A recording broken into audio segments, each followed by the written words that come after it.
કેમ છો લગદીશજી? બસ મજામાં. મજામાં. હવ આપણું ગામ? વડોદ, તાલુકો? ઉમરાળા, ઉમરાળા, જિલ્લો જિલ્લો ભાવનગર. આપણે આ વાડીમાં કયો કપાસ વાવ્યો છે? આ વાડીમાં ફાઈડર 11 છે અને આ બધા હેન્ડલિંગ અમારા ભાઈ ભત્રીજા છે અમરદીપભાઈ, પોતે નોકરી કરે છે આરએનબી માં, અને આખો બધા 60 વીઘાનું હેન્ડલિંગ ઈજ કરે છે અને એ તાર નોકરી ઉપર છે. એટલે હું ઇન્ટરવ્યુ આપું છું કે ભાઈ આ કપાસ છે ને એ ઓછામાં ઓછો 55 થી 60 પણ અમારે ઉતરે, પણ આ માવઠાના હિસાબે થોડોક ઓલી થયો 30-35 માંથી અમે ઓછા નહીં રહેવી આ કપાસ ની અંદર. અને આજની તારીખ કી છે?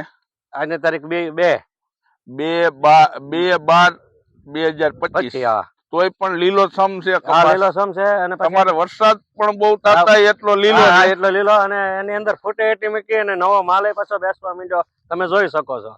અને વીણીમાં કેમ છે? વીણીમાં ઠામ કોઈ સડો નહીં, બધા જોઈ લ્યો, બધા જોઈ લ્યો, ક્યાંય સડો નથી. ઝીંડું તોડીને જોઈ લ્યો, ક્યાંય સડો નથી. નહીં, ક્યાંય નહીં. વેરાયટી વાવવા લાયક? હા, વાવવા લાયક વેરાયટી. વાવવા લાયક છે ને? તો તમે આવતા વર્ષે આ વેરાયટી વાવશો? અમે વાવશું, અને અમારા સંબંધી સગાવાલાને, અમારા જે કોઈ નાતેદાર હશે એને પણ એમ કહેશું કે તમે આ કપાસ કરો એમ. બરાબર.